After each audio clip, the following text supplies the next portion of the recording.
Hello students, welcome to another new video. This video is for the 11th commerce और ये वाला video में हम पढ़ने वाले हैं विभागीय उपक्रम के बारे में। इससे पहले वाले वीडियो में हमने पढ़ा था निजी, सार्वजनिक और भूमंडलीय उपक्रम के बारे में, जिसमें हमने सब कुछ पढ़ा था निजी उपक्रम के बारे में, सार्वजनिक उपक्रम के बारे में और भूमंडलीय उपक्रम के बारे में। तो अभी तक अगर आपने मेरा प्रीवियस वाला वीडियो नहीं देखा है तो मेक श्योर कि आप वो वाला वीडियो देखें, उसके बाद में ही ये वाले वीडियो को आगे कंटिन्यू करें, क्योंकि जब तक आप वो वाला वीडियो नहीं देखेंगे तब तक आपको इस वाले वीडियो में आगे क्या होने वाला है वो बिल्कुल भी समझ में नहीं आएगा। तो इसलिए पहले निजी उपक्रम, सार्वजनिक और भूमंडलीय उपक्रम वाला वीडियो देखना, उसके बाद में ये वाला वीडियो देखना। फिर भी मैं आपको कुछ कुछ बता देती हूँ निजी, सार्वजनिक और भूमंडलीय उपक्रम के बारे में। निजी उपक्रम वो उपक्रम होते हैं जिनका संचालन, नियंत्रण और निर्देशन निजी हाथों में होता है, कुछ निजी व्यक्ति या व्यक्तियों के समूह के हाथों में होता है। इन पर सरकार का कोई स्वामित्व, कोई उत्तरदायित्व कुछ नहीं होता है। सारे रूल्स रेगुलेशन जो भी होते हैं वो निजी व्यक्तियों के होते हैं। इन जो ये निजी उपक्रम वाले जो उपक्रम होते हैं या कंपनीज होती है, इनको अपने नाम के पीछे प्राइवेट लिमिटेड लगाना ज़रूरी होता है। फिर आता है सार्वजनिक उपक्रम। सार्वजनिक उपक्रम वो उपक्रम होते हैं जिन पर सरकार का पूरा पूरा अधिकार और उत्तरदायित्व होता है। यदि कोई लाभ होगा संस्था के अंदर, कंपनी में, तो वो सरकार का होगा। अगर हानि कोई होगी तो वो भी सरकार को ही उठानी पड़ेगी। इन जो सार्वजनिक उपक्रम होते हैं, इनके नाम के पीछे इन्हें पब्लिक लिमिटेड या फिर लिमिटेड लगाना होता है। उसके बाद आते हैं भूमंडलीय उपक्रम। भूमंडलीय उपक्रम वो उपक्रम होते हैं जिनका व्यवसाय एक या एक से अधिक देशों में चल रहा होता है, वो भूमंडलीय उपक्रम होता है। मान लीजिए मेरी कोई कंपनी है जिसका व्यवसाय मान लीजिए भारत में भी चल रहा है, जापान में भी चल रहा है, तो और अमेरिका में भी चल रहा है, तो इसका मतलब एक से अधिक देशों में मेरा व्यवसाय चल रहा है, तो ये व्यवसाय क्या हो जाता है, भूमंडलीय उपक्रम में आता है।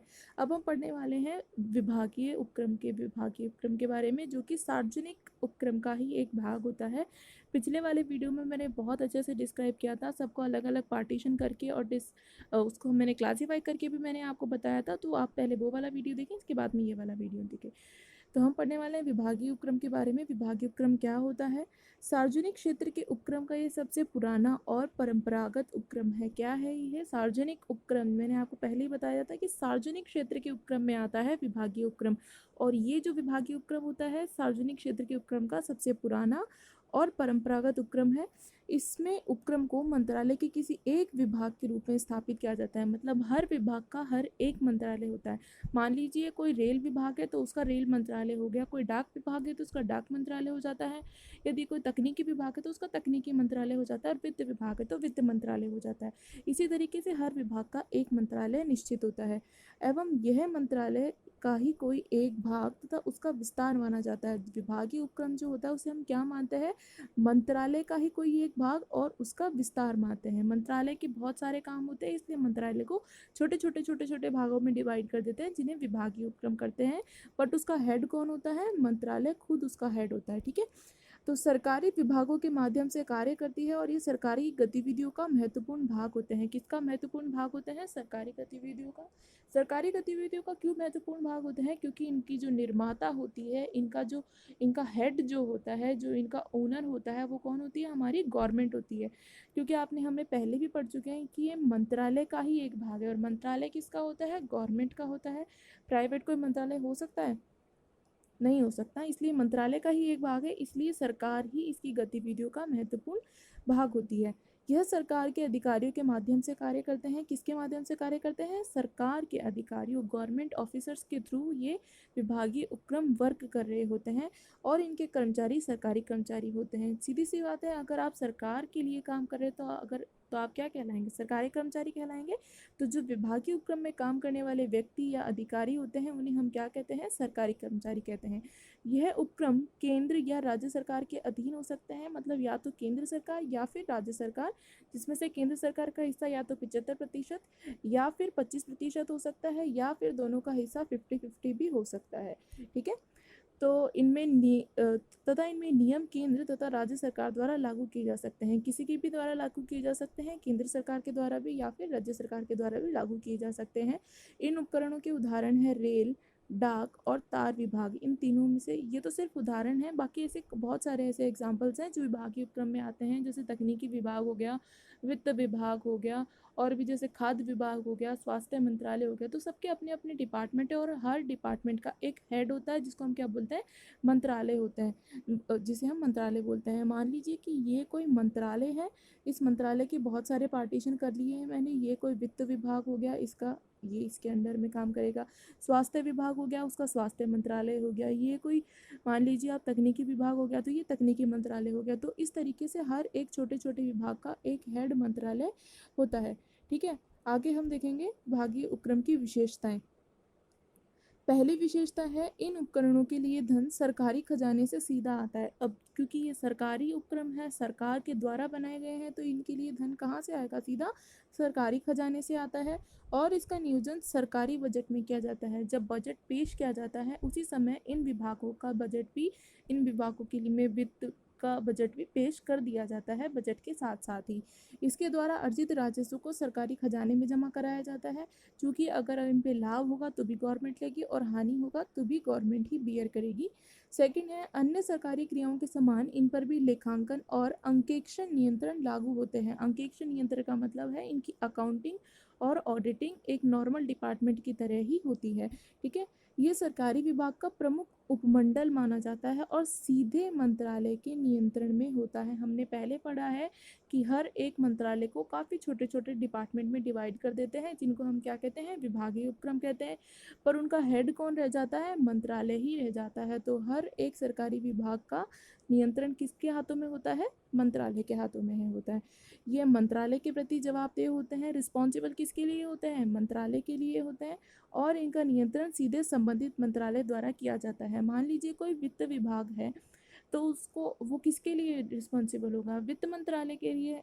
वित्त विभाग स्वास्थ्य मंत्रालय के लिए तो रिस्पॉन्सिबल नहीं हो सकता, या फिर तकनीकी विभाग कोई स्वास्थ्य विभाग के लिए नहीं हो सकता। इसलिए जो विभाग है वो अपने ही मंत्रालय के लिए सीधे संबंधित होगा। इन उपक्रमों के कर्मचारी सरकारी कर्मचारी कहलाते हैं। हम पहले भी पढ़ चुके हैं सरकारी कर्मचारी क्यों कहलाते हैं, क्योंकि ये सरकार द्वारा बनाए गए होते हैं। जो विभागीय उपक्रम होते हैं सरकार द्वारा बनाए गए होते हैं, इसलिए इनके कर्मचारी सरकारी कर्मचारी कहलाते हैं। विभागीय उपक्रम जो होता है सार्वजनिक उपक्रम का एक छोटा भाग है। इसमें काम करने वाले अधिकारी या कर्मचारी सरकारी कर्मचारी कहलाएंगे और इनकी भर्ती और सेवा शर्त वही होती है जो सरकार की सीधे तौर पर अधीन कर्मचारियों की होती है। सीधे तौर पर कर्मचारियों के अधीन का मतलब क्या होता है कि उसी तरीके से इनकी नियुक्ति की जाती है, जितनी इनकी एज लिमिट डिसाइड कर रखी है वो, जितना इनका क्वालिफिकेशन डिसाइड कर रखा है वो। अगर इनके लिए कोई एग्जामिनेशन लगेगा तो आपको उस एग्ज़ाम को क्वालिफाई करने के बाद में ही आप बैठ सकते हैं, आपका अपने डिपार्टमेंट के लिए नियुक्त हो सकते हैं। मान लीजिए किसी की एज लिमिट है 35 किसी की चीज़ के लिए, किसी मंत्रालय में नियुक्त होने के लिए, तो जब तक आपकी एज लिमिट 35 नहीं हो जाती आप उसमें नहीं जा सकते। तो जिस तरीके से सरकार ने इनके जो सेवा शर्त बनाई हुई होती है उनके अधीन पर ही इनकी भर्ती की जाती है। इनके मुखिया आईएएस अधिकारी और नागरिक सेवा से होते हैं। आईएएस अधिकारी भी कौन होते हैं, सरकारी कर्मचारी होते हैं और नागरिक सेवा से होते हैं। लेकिन यहाँ आईएएस अधिकारी कौन होते हैं, मुखिया होते हैं। मुखिया किसके होते हैं, विभागीय उपक्रम के मुखिया कौन होते हैं, आईएएस अधिकारी और नागरिक सेवा से होते हैं। इनका स्थानांतरण एक मंत्रालय से दूसरे मंत्रालय में हो सकता है। ऐसा नहीं है कि अगर आप वित्त मंत्रालय में काम कर रहे हैं तो आप स्वास्थ्य मंत्रालय में आपका ट्रांसफ़र नहीं हो सकता। आपका ट्रांसफ़र एक मंत्रालय से दूसरे मंत्रालय में आसानी से हो सकता है। नेक्स्ट आता है हमारे इसके बारे में लाभ कि विभागीय उपक्रम के लाभ क्या क्या होते हैं। विभागीय उपक्रम स्थापित करना आसान है। आसान क्यों है, क्योंकि सरकार इसे स्थापित करती है। विभागीय उपक्रम सरकार के एक प्रशासनिक निर्णय द्वारा बनाया जाता है, जिससे इसके गठन की कोई कानूनी औपचारिकता नहीं होती है। क्या कहा है इसने, देखो, विभागीय उपक्रम सरकार के एक प्रशासनिक निर्णय द्वारा बनाया जाता है। प्रशासनिक निर्णय का मतलब एडमिनिस्ट्रेटिव डिसीजंस के थ्रू ही हम डिपार्टमेंटल को बनाते हैं, डिपार्टमेंटल अंडरटेकिंग्स को बनाते हैं, जिससे इनके गठन की कोई कानूनी औपचारिकता नहीं होती। अब यहाँ कानूनी औपचारिकता का मतलब है कि यदि सरकार किसी विभाग का निर्माण कर रही है तो सरकार इनकी निर्माता कहलाएगी और सरकार किसी भी विभाग को गैर कानूनी तरीके से नहीं बना सकती, उसका कोई भी अवैधानिक अस्तित्व नहीं होता। इसलिए इसमें कानूनी औपचारिकता नहीं होती है। क्यों नहीं होती, क्योंकि सरकार इनकी निर्माता होती है और सरकार कोई भी गैर कानूनी या अवैधानिक कार्य नहीं करती है।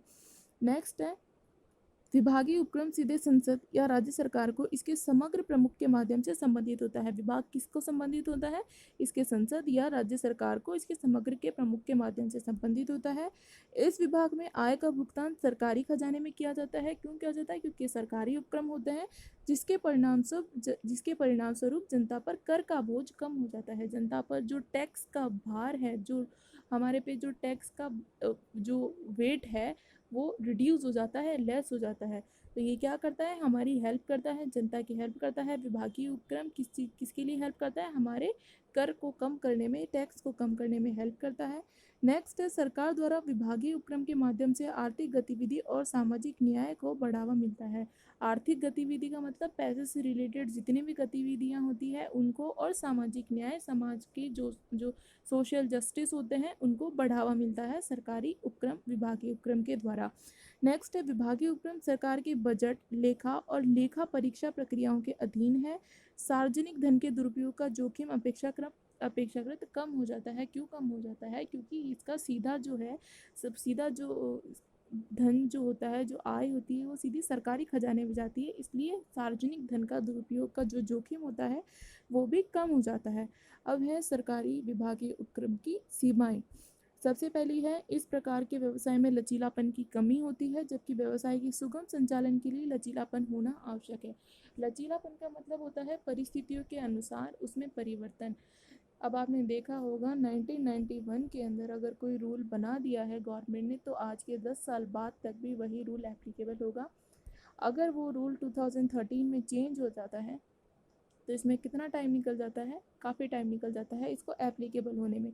तो ये इसमें लचीलापन की बहुत कमी होती है। जो शर्त, जो नियम, जो कायदे एक बार सरकार ने बना दिए हैं वही कायदे कानून काफ़ी लंबे समय तक चलते रहते हैं, और जिससे क्या होता है, व्यवसाय की सुगम संचालन में कठिनाई पैदा हो जाती है। हमारे में इसको बहुत टिपिकल हो जाता है हैंडल होना किसी भी बिजनेस को, जब उसमें फ्लेक्सिबिलिटी की कमी हो जाती है। नेक्स्ट है, ये उपक्रम व्यावसायिक अवसरों का लाभ नहीं उठा पाते। क्यों नहीं उठा पाते? क्योंकि इनमें फ्लेक्सिबिलिटी नहीं होती है और इनको उसी तरीके से काम करना पड़ता है जिस तरीके से गवर्नमेंट इनसे काम करवाती है, क्योंकि गवर्नमेंट इनकी निर्माता होती है। इनमें वित्त भी गवर्नमेंट द्वारा ही लगाया जाता है। इनका निर्देशन, नियंत्रण, संचालन सभी कुछ गवर्नमेंट ही करती है। थर्ड है, दिन प्रतिदिन के कार्यों में अत्यधिक लाल फीताशाही होती है और उचित प्रक्रिया के पूरा होने पर ही कोई कार्यवाही प्रारंभ हो सकती है। लाल फीताशाही के बारे में आपने पहले पढ़ा होगा कि लाल फीताशाही क्या होती है, जिसको हम काफ़ी सारी चीज़ें आती है जैसे कि रेड टेपिज्म जिसे बोलते हैं, जिसे हम करप्शन भी बोल सकते हैं। जो गवर्नमेंट में जो हमारे बैकवर्ड्स चीज़ है, जो गवर्नमेंट में अभी तक चल रही है, बैकवर्ड जो जा रही है गवर्नमेंट, नीचे जाती जा रही है, किसके कारण जाती जा रही है? लाल फीताशाही के कारण। ठीक है, तो दिन प्रतिदिन के कार्यों में अत्यधिक लाल फीताशाही होती है और उचित प्रक्रिया के पूरा होने पर भी कार्यवाही संभव हो सकती है। जब तक वो प्रोसेस पूरी नहीं हो जाती तब तक काम पूरा नहीं होता। तो एक प्रोसेस को पूरा होने में काफ़ी टाइम लग जाता है। फोर्थ है, मंत्रालय के माध्यम से राजनीतिक हस्तक्षेप होता है। राजनीतिक हस्तक्षेप क्यों होता है? क्योंकि ये गवर्नमेंट का ही एक छोटा पार्ट होता है, इसलिए गवर्नमेंट का हस्तक्षेप होना ज़रूरी है। अब जब गवर्नमेंट का हस्तक्षेप होता है इसका मतलब है इसमें पॉलिटिक्स भी जुड़ जाती है। तो हर हर जो अलग अलग पॉलिटिकल पार्टी है अपने अपने व्यूज़ रखती है। कभी कोई कुछ कहता है, कभी कोई कुछ कहता है। तो मंत्रालय के माध्यम से इसमें क्या होता है? राजनीतिक हस्तक्षेप बढ़ जाता है। तो ये तो हमने पढ़ा था विभागीय उपक्रम के बारे में। आगे हम इसके ही दूसरे पार्ट के बारे में पढ़ेंगे। तो आज वाले वीडियो में सिर्फ इतना ही। And if you guys have any doubts, queries and problem, you can directly contact to me and you can do comment on this video too. And till, be prepare, be safe.